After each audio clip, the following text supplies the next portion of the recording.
Hi guys, how to fix Microsoft Store not downloading apps.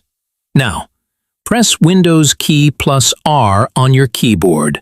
Type wsreset.exe and click OK. This is the fastest fix most people don't know about. A blank command prompt window will pop up, then close automatically after a few seconds, and the Microsoft Store will open. Keep watching, because Step 2 is the real game changer. Press the Windows key and search for Microsoft Store. Here's the mistake most people make. Don't just open it. Right-click on Microsoft Store, select App Settings, then scroll down and click Repair. Wait, if that doesn't work, go back and click Reset. This step alone solves 90% of Store problems.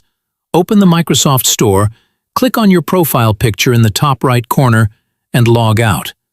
Then sign back in immediately. This refreshes your account connection and fixes purchase and download errors. Try opening the store now. It should work perfectly. Hit subscribe for more quick Windows fixes.